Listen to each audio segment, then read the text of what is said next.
that Laura and me are twin sisters. Some twins are identical, but we're not.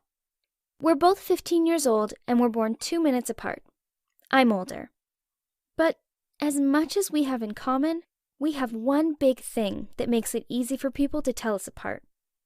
Laura weighs 300 pounds.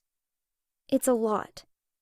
If you were to minus my weight from hers, you'd get enough left over to make another 1.5 of me. I hate math. It wasn't always this way. In fact, when we were little, it was really hard to tell who was who if you weren't staring us right in the face. We didn't have 2 closets, just one big one with duplicates of our favorite dresses and outfits. I used to think the worst thing about not being identical twins was that we couldn't pretend to be each other without someone finding out. But it turns out that wasn't the worst thing. The worst thing is when the person you shared a womb with has to go through something that genetically you just don't have to. See, my sister has a medical condition that has caused her to gain a lot of weight. To make matters worse, the medication she has to take also causes her to gain weight. So even though she would eat super healthy, like only vegetables, ew, and cottage cheese, double ew, she would keep getting fatter, whereas I, on the other hand, could scarf down 2 cheeseburgers, a soda, french fries, and a sundae for dessert and still weigh the same exact thing. So, even though I loved my sister, it was really hard to be twins with someone people make fun of. I felt anger the first time they called her names. Wide load, beached whale, cannonball, and I absolutely refused to go anywhere or do anything without her.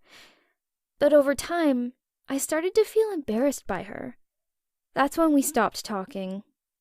We didn't stop talking like there was only silence all of the time, but we stopped really talking to each other, like from the heart. When it came time to try out for the high school cheerleading team, something we dreamed of doing together for years, I wasn't sure what I should do. Did I give up something I wanted so that I didn't hurt Laura's feelings? When I asked her, she said of course I should try out for the team, and so I did. And I made it.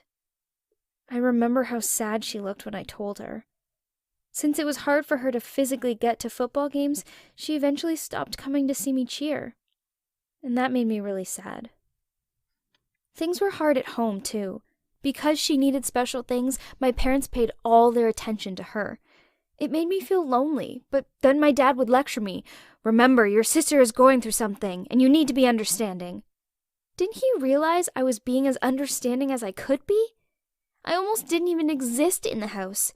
One time the phone rang, it was one of my friends, and my mom told them I wasn't home, even though I was sitting right in front of her.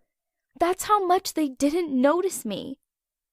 But then something really bad happened that changed my whole outlook. I said something really mean to my sister when she asked me to get something down from her closet for her. I was so frustrated that she had a better room, a better bed, special food, special clothes, special attention, that I screamed, "Mom and Dad only love you because you're so fat!" Her eyes filled with tears, but instead of crying, she ran out of the room.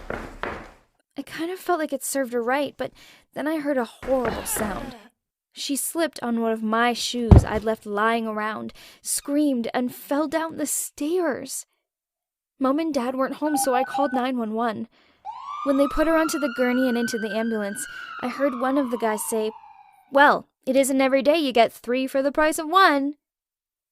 I got so mad, I ran up into his face and yelled, "Do you even know what you're talking about?